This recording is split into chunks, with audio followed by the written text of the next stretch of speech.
good इभिनिं आरो गोजोन हर आं बयखौबो बुङो हाय फ्रेन्ड गुड इभिनिं बुंदों आरो 12था लाइभ वाव 11 सेकेन्डआव 12था लाइभ थेंक इउ सो माच नोंथांमोना लाइभ आंनि भिडिअखौ नेनानै दंमोन जानांगौ बिनि थाखाय नोंथांमोना अलरेडि 12था लाइभबो खालामबाय आरो 16था भिउ आं दिनै नोंथांमोननि गेजेराव माखासे इम्पर्टेन्ट डिसकास खालामनो फैदों जायनि जाहोनाव नोंथांमोननि बिराद गोनांथि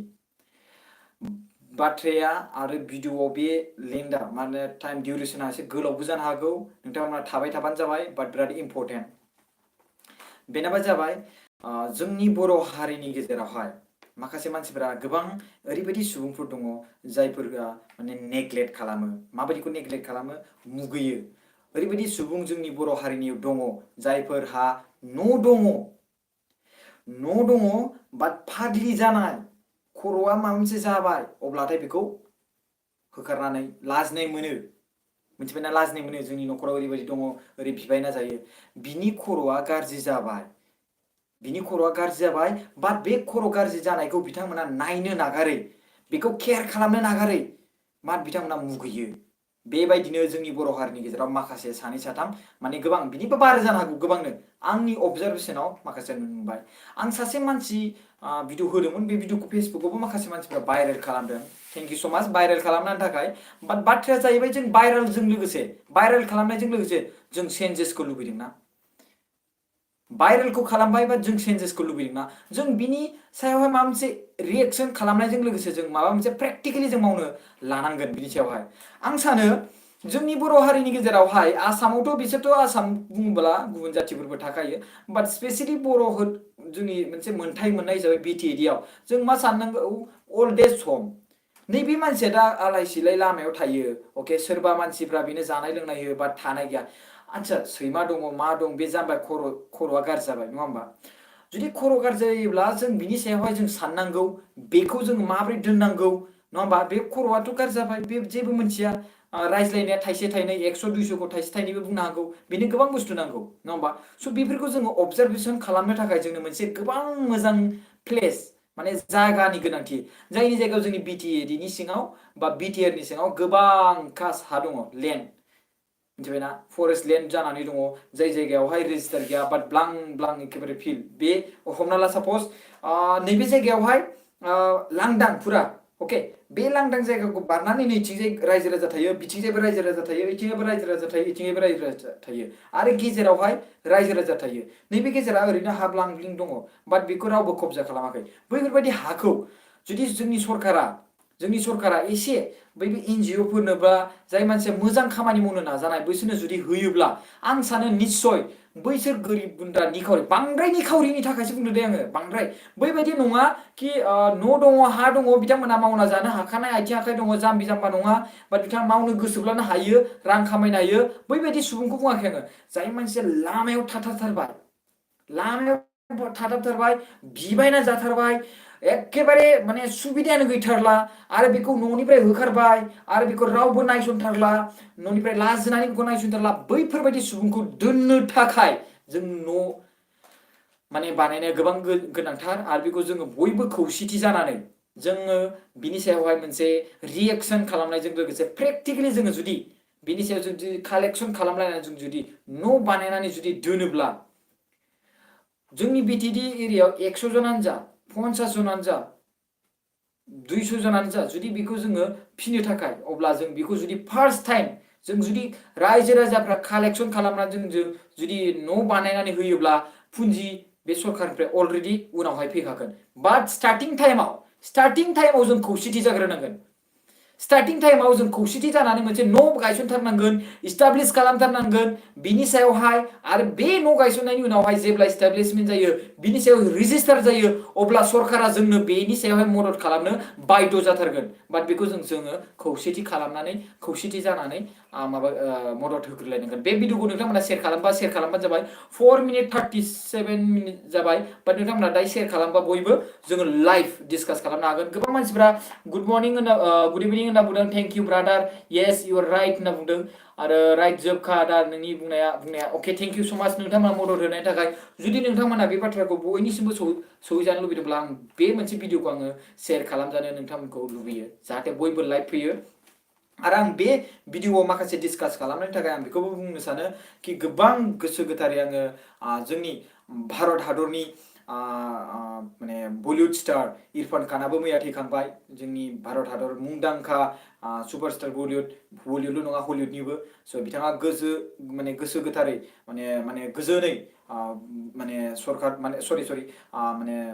इसोरजों थाहैनो हादों आरो लोगोसे दिनैहाय ऋषि कापुर रणबीर कापुरनि बिफा ऋषि कापुराबो थैना थांबाय बिथाङाबो इसोरजों माने आलो गोजोनै थाहैनो मोन्थों बेखौ जोङो इसोरनाव रेस्ट इन पिस बेखौ गाबज्रियो आरो बिनि गेजेराव आं बेखौ बुंनो सानो कामरुप डिस्ट्रिक्टआव साथाम गथ' बिसोरहा बिमा बिफा थैजानाय रुंसारि जालांबाय बिसोरनि थाखाय माखासे मदद बिनाय आं नुनो मोन्दों फेसबुकाव भाइराल बाट आंनाव नलेज गैया बिनि थाखायनो आं बिनि सायाव भिडिअ बानायाखै अब्लाबो आं नोंथांमोननि सायाव बेखौ शेयार खालामनो सानबाय कि डिस्ट्रिक्टआ जाबाय कामरुप पोस्ट अफिसआ जाबाय मालयबारि होनना बुंदों भिलेजआबो जाबाय मालयबारि बिथांमोना साथाम आरो बिनि गेजेराव जोंनि आबसु सेन्ट्रेल अल बड' स्टुडेन्ट इउनियनआ बिथांनि न'आव सहैखाबाय अलरेडि आं फेसबुकाव शेयार खालामनाय मोन्दों बाट आंनियाव जेबो नलेज गैयिनि थाखाय आं जेबो बुंनो हाला बाट बिथांमोना मोनसे एकाउन्ट होदोंमोन बे एकाउन्टनि बिगोमानि मुङा जाबाय जयमती बर' बाट बेसोरनि आं कल खालामदों बिराद बिजि मोनैनि थाखाय आं जेबो माने मदद होनो हानाय बायदि जेबो केपासिटि गैला आङो माने आङो जों जयैनो खौसेथि जानानै हरनो सानदोंमोन आं मददखौ बाट डिउ टु बिसोरो फना बिजिनि थाखाय आं बेखौ जेबो खालामनो हादिया जुदि बिथांमोना खबर हरदोंमोनब्ला 1,18,000 साबस्क्राइबारनि गेजेराव बिथांमोननि डिस्ट्रिक्टनि कामरुपनि गेजेराव मालयबारिनि गामिनिफ्रायबो सोरबाफोर सुबुं बर'फोर दङब्ला बिथांमोना कन्टेक्ट खालामनानै हरजानो आं बेखौ लुबैयो माने इम्परटेन्ट जुदि जाथारोब्ला जों बे प्लेटफर्मखौ जों खुलायै दोनो इम्परटेन्ट जुदि जायोब्ला जों बे प्लेटफर्मखौ दोनो कि नोंथांमोना इम्परटेन्टबा बेखौ जों शेयार खालामनो हागोन बाट आंनाव जेबो नलेज गैयाब्ला आं बोरै बेखौ होनो नङा होमबा आं कल खालामदोंमोनबो अके बिथांमोना हरनो बावदों बाट आं कल खालामदोंमोनबो बाट बिथांमोना बिराद बिजि आं बिनि थाखायनो हरनो हायासै मददखौ आं माने बानायनो हायासै आरो बिनि सायाव माने होनबा आंनाव डिटेल्स गैयिनि थाखाय अके आदा नोंनि साननायाव जोबोद गोरोन्थि थाया I support you आदा थेंक इउ सो माच नोंनि गासैबो बुंनाय रावा राइट ब्रादार गुड इभिनिं आदा अके थेंक इउ सो माच गाइस गासै 266 लाइभ आरो 149 लाइक थेंक इउ सो माच आं बे बाथ्राखौनो बुंनो सानो जोंनि बर' हारिनि गेजेराव जुदि जों खौसेथि जायोब्ला निश्चय जोङो नैबे न'खौ जोङो लुनो हागोन अल्ड एज हमखौ जायखौ जोङो थिखांनानै नोंथांमोना खालामनाङा दे आं जिउ जोबजासिमाव आं बे खामानिखौ मावगोन जे नोंथांमोना बेखौ खालामलायनाङा जास्ट नोंथांमोना सापर्ट खालाम फाइनान्सियेलि बेयावहाय मददनि गोनांथि जागोन मानो होनबा न' लुनायावहाय रांजोंसो हायो खुनु बेवहाय माने बुंनाय रावजोंल' जाया आरो बिनि गेजेराव जों खुनु बेवहाय जोङो कमेन्ट खालामनाय बा रिएक्सन खालामनायजोंल' जाया जाय मानसिफ्रा हायो बिनि सायाव मदद खालाम आं बेखौ रिक्वेस्ट खालामो मानो होनोब्ला आरो निश्चय आं बेवहाय मोनसे दाबि खालामगोन बिनि थाखाय हा होनांगौ BTC नि सरकार बा जाय जागोन बा BTAD नि रायजो राजाफ्रा बिनि थाखाय हा होनांगौ आरो बे हायावहाय न' लुनानै बैसोर अल्ड एज हम जायफोर मानसिफ्रा जुदि अल्ड एज हम बानायनानै दंखायो अलरेडि अब्ला बिथांमोना मानो बेखौ नायफैयाखै मानो बिथांमोना बेखौ नुनानै नायगार थादों आरो बिथांमोनखौ आंथ' मिथिया जोंनि BTAD नि सिङाव अल्ड एज हम दंबा आं बेखौ मिथिया बाट बिथांमोना फेसबुकाव मानो गावसोरखौ पाब्लिसिटि खालामना लाया मानो भाइरेल खालामना लाया बिथांमोना मानो सिरि अल्ड एज हम होननानै दोनखुमायो आं I don't know मानो बेबायदि खालामदों आं मानो मिथियाखै मानो बिसोरो एडभार्टाइज होआ बा पाब्लिसिटि होआ आरो बिथांमोननि गेजेराव जुदि अल्ड एज हम दंब्ला बिथांमोना मानो नागिराखै ओरैबायदि सुबुं दङब्ला बेखौ बोखांना मानो लाना थाङाखै आं बेखौ मिथिया आरोना बाट I don't know बेनि सायावहाय जुदि रेसपन्सिबिलिटि लाना बेखौ खामानि मावनो लुबैदोंब्ला आरो बिनि गेजेराव जुदि सोरबा बेखौ मदद खालामोबा न' बानायनायाव येस आं 100% गेरेन्टि बुङो आं बेफोरबायदि खना खनलायाव थादोंब्ला जुदि खोन्थाहरबा आं बेखौ थिखांना लाबोगोन बाट बेवहाय आं पार्सनेलि जेबो खालामनो हाया बेवहाय नोंथांमोननि गेजेरजों नोंथां रायजो राजाफोरनि गेजेरजोंसो जों बेखौ मदद खालामनो हागोन जों खौसेथि थांनांगोन लोगोफोर we have to मा होनोमोनलाय बेखौ इउनिटि मिथिबायना जों इउनिटि जाग्रोनांगोन खौसेथि जाग्रोनांगोन जों खौसेथिनि थाखायनो जों सिगांनिफ्रायनो धरना होबोगासिनो दं गेदारिं होबोगासिनो दङ आरो जों बे खौसेथिखौनो लानानै जोङो जौगासारनायाव जोङो दाबि होबोगासिनो दं आरो जेब्लाबो जों गासिबो रायजो राजाफ्रा खौसेथि गैयाब्ला जों बेयाव थानो हानाय नङा मिथिबायना जों सिगांग्रो खौसेथि जानांगोन खौसेथि थायोब्लासो जोङो गुबुन जाथिफोरजों जोङो निश्चय डाउन खालामजानाय नङा आरो मेन थिंसा बुंनो थाङोब्ला जों सिगांग्रो जोंनि BTAD खौ माने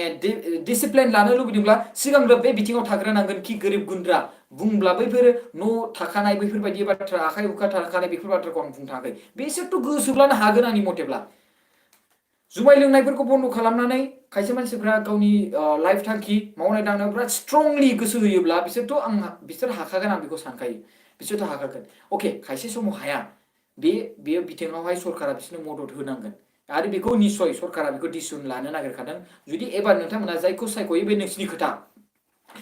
बिटिआरनि बाहेराव थानाय रायजो राजाफोर जायफोर गोरिब गुन्द्राफोर दङ बर'फोरनि गेजेराव बा गुबुन जाथिनि गेजेरावनो जा हमना ला अब्ला बेयाव जुदि जों खोनायोब्ला बिसोरखौबो निस्सय जोङो बिटिएडिनि सिङाव जों जुदि गिदिर 20 बिगासो बा 30 बिगासोनि जायगा जुदि प्लेस मोनोब्ला बेवहाय जों न' लुनानै दोननो हायोब्ला अब्ला बेवहाय जों लाबोनानै जानाय लोंनाय जायफोर बाट बे नङाखि जानला मोनला बैबो न'खराव आं फिनो हाला आं फिनो हाला जोंनि बिमा बिफाखौ लाना थांदो प्लिज बे बाथ्रा फैया जाय मानसि ओइफोरबायदि मानसिखौसो आं बुंदों जाय मानसिफोरा लामायाव ओंखारनानै फाग्लि फाग्ला जाथारबाय बैसोरनि थाखायसो वाल मोनसे मोजां बानायगोन बाहेरायाव ओंखारनो हायिनि मानसिफोर इमप्लयफोर बेफोराव थागोन खाबु बिसोर मोनगोन बिसोरखौ साफा खालामनाय बिसोरखौ बुजाय आजाय दोननायनि थाखाय जाहाथे लामायाव नुनानै गाज्रि मोना जोंनि गोसोआ फिल दुखु मोना जाहाथे ओरैबायदि सुबुङा ओरैबायदि बाहेरायाव दङ आरो माने आलाय सिलाय जाना दङ जोंनि गोसोआ दुखु मोना नोंनो दुखु मोनगोन जुदि बेखौ बाहेरायाव जुदि नुयोब्ला नङा होमबा ओरैबायदि नुयोब्ला जोंनि सरकारा माने बेफोरबायदि सायावहाय जोंनि रायजो राजाफ्रा माने नायस'नाखै बिनि सायावहाय स' जोंनो दुखु मोनगोन मिथिबायना जोंनो दुखु मोनगोन बिनि बेलायाव आं बेखौ सानदों मिथिबायना अल दे समनि थाखाय आं बेखौ सानदों बाट जों सिगांग्रो खौसेथि जाग्रोनांगोन जुदि नोंथांमोना मदद खालामनो सानोब्ला प्लिज मदद खालामबानो जाबाय आरो बेनि गेजेराव नोंथांमोना जुदि मदद खालामनो सानदोंब्ला डाइरेक्टलि आं होगोन डिसक्रिपसनाव बे बिथिङावहाय नोंथांमोना गावनि फन नाम्बार आरो बिनि गेजेरावहाय जाय मानसिफ्रा मदद खालामनो गोसो जादों बिथांमोना फन नाम्बार कमेन्ट हो आरो बिनि गेजेराव मदद खालामनो गोसो जादोंब्ला कमेन्ट होबानो जाबाय येस आं मदद खालामगोन फाइनान्सियेलि ओमफ्राय मदद कमेन्ट होबानो जाबाय आं बेवहाय नाम्बारखौ नट खालामनानै दोनगोन सोर मदद खालामनो नागिरदों आरो बेखौ नाम्बारखौ कमेन्ट नाम्बारजों नोंथांमोननि चेनेलनि नामजों नामा बेलेग जायो मालाबा समावहाय आरो नोंनि रियेल नामा बेलेग जायो स' कमेन्टआवहाय फन नाम्बार होनायजों लोगोसे मदद खालामगोन होननायजों लोगोसे आं बेखौनो बुंनो सानो कि नोंथांमोना मबाइल नाम्बारखौ हो आं बे मबाइल नाम्बारखौ नट डाउन खालामनानै आं नोंथांमोनखौ कल खालामगोन नोंथांमोना जुदि मदद खालामनो सानदोंब्ला आं गिदिर गिदिर बिजनेसमेन आरो गिदिर गिदिर जोंनि पलिटिशियान पार्टिफोरखौ आरो गिदिर गिदिर जोंनि माहाजोन माने बिजनेसमेन कन्ट्रेक्टरफोरखौ आरो रायजो राजाफोरखौ बा साख्रि मावनाय रायजो राजाफोरखौ जायफोर मानसिफ्रा रिसार्च जायफोर मदद खालामनो हायो बिथांमोनखौ आं फुरा डाइरेक्टलि आं नोंथांमोनखौ मदद बियो जे बे बिथिङावहाय प्लिज अननानै मदद हो जोङो जोंनि एनजिअनि दारै जों बे खामानिखौ मावनो नाजागोन आरो जेसेबां नोंथांमोना मदद होदोंना नोंसिनि एरियायाव जुदि दंब्ला निस्सय जों बिसोरखौ बोखांना लाबोनानै बे न' बानायनायाव जों दोनफैगोन आरो जों खौसेथि जानानै बिसोरनि जानाय बेबस्थाखौ जोङो खालामगोन जाहाथे आरो जुदि बिनि न'खराव जुदि सोरबा बेफोरबायदि जादोंब्ला आं बेखौ रिकुवेस्ट खालामो नोंथांमोना गावनि न'खरनि रायजो राजाफोरनि माने बेफोरबायदि रायजो राजाफोरनि लामाफ्राव बेफोरबायदि दोननो गोनांथि गैया नोंथांमोना जुदि बेखौ फाग्लियानो जाथों माबा मोनसे जाम्बा फाग्लायानो जाथों बिथांमोनखौ जुदि नोङो न'आव दोनोब्ला बुजाया जाय माबा मोनसे खालामनानै जुदि नों जोथोन लायोब्ला नों जुदि नाजायोब्ला बे निस्सय मानसिया नोंनि न'आवनो थाखागोन आरो खुनु बोराबनाय फैनाय नङा बे फाग्ला फाग्लि जानाय बैसो माने बेबायदि समावहाय माने सरि बे समावहाय जुदि बेफोरबायदि जादोंब्ला बेखौ जोङो बुजायनाय बिराद गुरै आखुजों बिसोरजों जोङो नुजानांगोन फेस खालामनांगोन बेखौ बुजायनांगोन ओरैबायदि बिसोरजों गोरोबफानो नाजानांगोन बिसोरनि माइन्डआ गोरलै गथ'नि बायदि जायो बे समावहाय स' बिसोरखौ जोङो नोजोर होनांगोन मा खालामदों बिसोरनाव फाग्लि फाग्ला गिनो नाङा नोंनि न'खरनि मानसि नालाय नों बिदिनो सिखा बाखा बेफोरबायदि लानायफोरखौ एसे अबजार्भ खालाम नोजोर हो आरो बिनि थाखाय मोनसे न' मोजां फेसिलिटि बानायना हो नङा होमबा जाहाथे नोंनि बे लाजिनाय जाय दोहौ बेखौ मोनसे दोनथ'नानै माने बेखौ दोनथ'नानै नोङो न'आवनो मोनसे मोजां न' लुनानै आं बेफोरबायदि फाग्लि फाग्ला जानाया मानि थाखाय फैयो बाहेरायाव मानो फैयो जों रेसपन्सिबिलिटिखौ लाया जोंनि रायजो राजाफ्रा रेसपन्सिबिलिटिखौ लाया बिनि थाखायनो बेफोरबायदि जाथाया जायो जों बे लामायाव थानाय फाग्ला फाग्लिफ्रा मानिफ्राय अबेनिफ्राय फैखो जोंनि न'निफ्रायनो बैसिनि न'निफ्रायनो रायजो राजाफोरनि सोरबा न'खरनिफ्रायनो ओंखारबोनाय जों जुदि रेसपन्सिबिलिटि लानायमोनब्ला होमब्ला बे मानसिया ओंखारनाय नङामोन नङा होमबा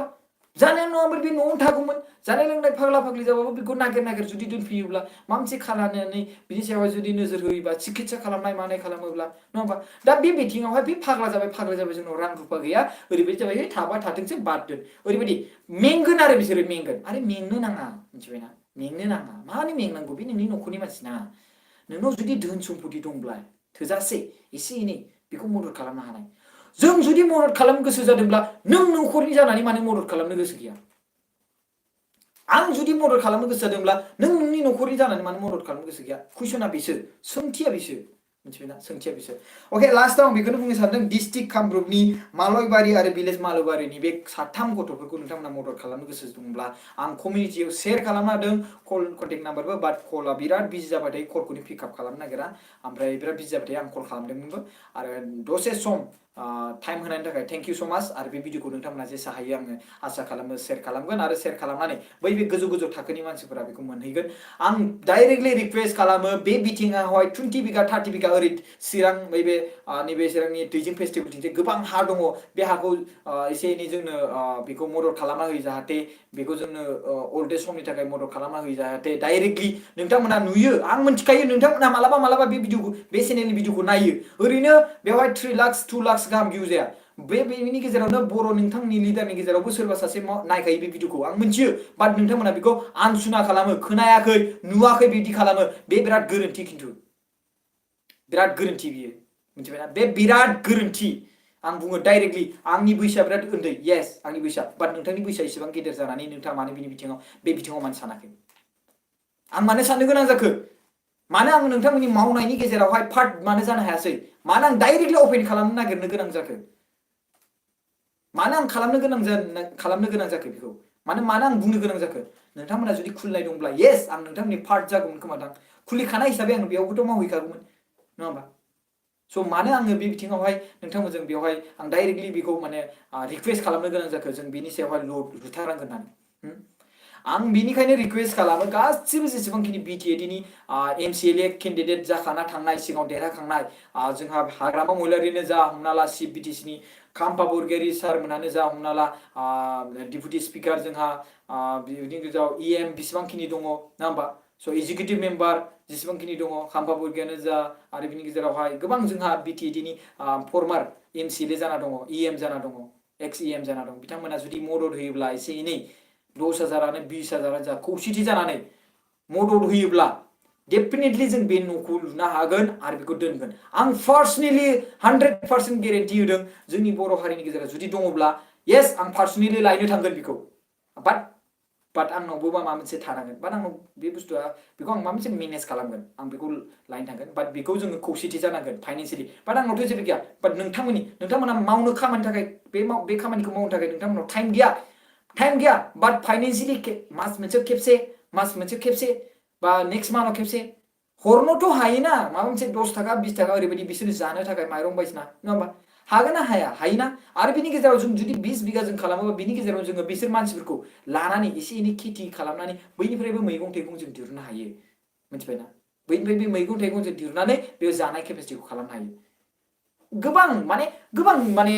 जोंनियाव माने फेसिलिटिस दं जायखौ जोङो गोसो होयोब्ला जों खालामनो हायो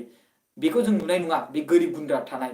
निखावरि बांद्राय निखावरि लेभेलखौसो बुंदो दे आङो बे जाय मानसिया मावनो हायो बाट मावनो हानानैबो निखावरि जानाय आं बेखौ बाथ्राखौ बुङाखै जाय मानसिया बै लामायाव थाथारनाय एकदमबारे बिबायथारनाय एखेबारे मालायनाव थांनानै येस आखाइखौ ओरै होबासो मोननाय आं बै बिथिंखौसो बुंदों बेबायदि जाथारनाय सुबुंखौसो आं बेखौ लाबोनानै नैयाव दोनफैनो बे बाथ्राखौ बुंदों बाट बेखौ जों इउनिटि जानानैसो खालामनो हागोन आं हारसिं हाया आंथ' मोनसे जास्ट बेयाव लामा खालामनानै माने मावनो थाखाय माने फुरा हाबनाय एन्ट्रि जाथारनाय सुबुं बाट बै एन्ट्रि जाथारनाय सुबुंब्लाबो आंनाव जेबो जुदि स्टेटास गैयाब्ला आं जेबो हाया बाट नोंथांमोननि दारै आं बे खामानिखौ मावनो हागोन बाट निस्सय आं नोंथांमोननिफ्राय मदद मोनगोन आं बेखौ सानो आं नोंथांमोननि थाखाय बे बिथिङावहाय आं बेखौ मदद खालामजानो लुबैनानै आं नोंथांमोननो मोनसे पार्सनेल आंनि बाट आं बेयाव सानबाय कि एनजिअनि कारेन्ट एकाउन्ट जों खुलि बाट जुदि होनो गोसो दङब्ला नोंथांमोना कमेन्ट खालामनानै नाम्बारखौ होनानै होबानो जाबाय निस्सय आं बेवहाय नोंथांमोननि पिक खालामगोन कमेन्टखौ आरो बिनि गेजेराव नोंथांमोनखौ कल खालामगोन आरो नोंथांमोननि नाम नोंथांमोननि सावगारि नोंथांमोननि भिडिअ मदद खालामनाय 20,000 जा 50,000 जा 1 लाखानो जा जुदि मदद खालामदोंबा नोंथांमोना भिडिअ खालामनानै हर आं नोंथांनि मदद खालामनायखौ आं भिडिअखौ बेवहाय माने देखायगोन आरो बिनि गेजेरावहाय रायजो राजाफ्रा नोंथांमोननि मदद खालामनायखौ नुगोन आरो निस्सय बेवहाय बेसेबांखिनि एकाउन्ट मानि जादों डिप'जिट जादों बेवहाय मा नांगौ बेवहाय खमावबो जुदि मोजां न' लुनोब्ला 10 लाख 15 लाख बेफोरनो आरामसे जथेस्थ' खथा बेयावनो मोनसे खथायाव जोङो साब्रै साबा आरामसे दोननो हायो बिसिना नांगौ बेड नांगौ दंखल नांगौ मटर एसेनि दै बोखांनो थाखाय नांगौ कारेन्ट बेफोरनि फेसिलिटिसनि थाखाय बेखौ जों उननि बाथ्रा बाट जों बानायग्रोनाय जाय इनफ्रास्ट्राक्चार माने डेभेलपमेन्ट बे न' बिल्डिं कनस्ट्राक्सन बिनि सायाव जों सिगांग्रो अबजार्भ खालामना दोननांगोन बै अबजार्भखौ आं रायजो राजानिफ्राय एक्सपेक्ट खालामदोंमोन बाट नोंथांमोना जुदि गोसो दंब्ला सोलायनो गोसो दंब्ला खेबसेथ' डाइरेक्टलि हायोबासो बुंदों ना हायाबाथ' बियाखैना जों जुदि खौसेथि जानानै आं मिथिगौ जोंनि बर' हारिनि गेजेराव गोबां धोनि दङ आं बेखौ मिथिखायो जोंनि बर' हारिनि गेजेराव गोबां धोनि दङ जायफोर बिसोरो मदद खालामनो हायो बाट बिसोर जुदि गोसो होआब्ला मदद होनो गोसो गैयाब्ला हाया जाया जौगानाय नङा सोलायनाय we have to change we need change बुंनायजोंल' जानाय नङा प्रेक्टिकलि जों खालामथारनांगोन जायनि बिथिङाव आं बेखौ ओंखारदों आरो बे बिथिङाव जुदि नोंथांमोना जुदि माबा मोनसे ओरैबायदि खालामदों होनना सानोब्ला बे नोंथांनि साननायनि गोरोन्थि आं डाइरेक्टलि बेखौ बाथ्राखौ बुङो 100% गेरेन्टि बुङो नोंथांनि जि एमाउन्ट बे सेफटि एमाउन्टआव फैगोन आरो बे प्रेक्टिकलि नोंथांनि भिडिअ बानायनायखौ आं शो खालामगोन जायखौ नोंथांनि एमाउन्ट हरनायखौ केलकुलेसन खालामगोन पाब्लिकआनो केलकुलेसन खालामगोन बाट आं बेखौनो बुङो जों जुदि स्टार्ट खालामोब्ला दानिफ्रायनो अब्ला जों निश्चय बे बोसोरावनोबो लुनो हागोन बा नेक्स्ट बोसोरावबो जों लुनो हागोन बाट खामानिखौ जों जागायलांबाय थानो हागोन बे खामानिखौ जागायनो थाखाय जोङो सिगांग्रो नोंथांनि मददनि गोनांथि बाट जुदि नोंथांमोना सोलायनो गोसो गैयाबा it's up to you guys नोंथांमोननि गोसोनि खोथा जुदि नोंथांमोना सोरबा बिनि सायावहाय खामानि मावनो लुबैदोंब्ला येस आं नोंथांमोननो डनेसन हरगोन आंनिफ्राय जेसे हायो 1000 जा 500 जा येस आं हरगोन जाय खालामनो गोसो बाट जुदि आं खालामनो लुबैदों नोंथांमोना आंनो मदद हरनो गोसो दङब्ला प्लिज नोंथांमोना मदद खालामनो हागोन आं बेखौ रेसपन्सिबिलिटि लानानै बेखौ खामानिखौ मावगोन बिनि सायावहाय जिउ जोबजासिमखौ बाट नोंथाङा सोरबा नोंथांमोननि गेजेरावनो सोरबा मदद खालामनो गोसो जादोंब्ला माबा मोनसे बानायनो गोसो जादोंब्ला येस आं नोंथांमोननो 1000 जा 2000 जा 3000 जा आं मदद खालामगोन नोंथांमोनखौ एकाउन्टखौल' हर बाट जाथारनांगोन बेफोरबायदि बिथिङावहाय मदद खालामनायाव खारबाय थानांगोन डिप'जिट दोनबाय थाबानो जाबाय बेखौ जेसेबांखिनि बिनि सायावहाय आरो आं बिनि गेजेरावहाय आङो जोंनि MCLA जाय केन्डिडेट देरहागोन बिथांमोनथिंबो आं बेखौ सावरायखागोन निश्चय आं बेखौ सावरायखागोन मानो होनबा बेखौ फोथांना लाखिनो थाखाय बाट बिनि सिगां जोङो रायजो राजाफोरनि गेजेरावहाय आं बेखौनो रिक्वेस्ट खालामो बेखौनो आं प्रप'जल होयो आं नोंथांमोनखौ रिक्वेस्ट खालामो नोंथांमोना मदद खालामबानो जाबाय प्लिज थेंक इउ सो माच गाइस खुलुमबाय गोजोन हर आरो स्वीट ड्रिम आरो बाबाय आरो जोबथायाव बेखौनो बुंनो सानो जोंनि बैसागुआथ' गाजा गोमजायै जायाखै बाट गोसो गोथारै गावबा गावनि बिखायाव रंजादों आं बेखौ आसा खालामो आं बेखौ खेबसे लास्टआव बुंनो सानो जोंनि बैसागुआ बैसा माने गोदान माने बैसा माने बैसो दै बैसो बे माने बोसोरनि बैसो बेखौनो गु माने जागायजेननाय एस स्टार्टिं स' बोसोर गोदान जागायजेननाय बैसागु स' बेयावहाय खुनु रिलिजननि खोथा थाया स' बेयावहाय माने हारिनि माने खोथा फैयो स' हारिनि बैसागुसो बियो स' बेखौ रंजानांगौ बयबो जै बर' हारिनि जै खुलुमबाय